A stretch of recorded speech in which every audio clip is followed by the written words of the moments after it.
आपल्या इझीमाय एक्सेलमध्ये ऑप्शन आहे हायलाईट डुप्लिकेट. हा ऑप्शन तुम्ही इझीमाय एक्सेल इन्स्टॉल केल्यानंतर इथे येऊन जातो.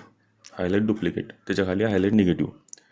हायलाईट डुप्लिकेट म्हणजे आपल्याला ज्या व्हॅल्यू असतात त्यातले डुप्लिकेट व्हॅल्यू फाइंड करण्यासाठी खूप कामाचा ऑप्शन आहे. एक नावं आहे, यातमधलं डुप्लिकेट नावं फाइंड करायचे असतील, मी फक्त सिलेक्ट करेल नावं आणि क्लिक करेल हायलाईट डुप्लिकेटला. तर प्रत्येक नाव जे आहे ते वेगळ्या कलरमध्ये डुप्लिकेट ॲक्टिवेट होऊन जाईल. हे बघा, प्रत्येक डुप्लिकेटला वेगवेगळा कलर आलेला आहे.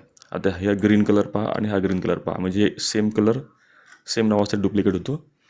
जेवढे नावं डुप्लिकेट असतील त्या प्रत्येकाला वेगळा कलर येतो. आता तुम्ही त्याला असे सॉर्ट पण करू शकता फिल्टर लावून. डाटामध्ये गेले आणि इथं जर तुम्ही फिल्टर लावले तर तुम्ही आता फिल्टरमध्ये तुम्हाला फिल्टर बॅक कलरचा ऑप्शन येऊन जाईल आणि डुप्लिकेट असतील त्यांचा कलर तुम्ही सिलेक्ट केला तर तुम्हाला ते डुप्लिकेट नावं फाइंड करता येतील.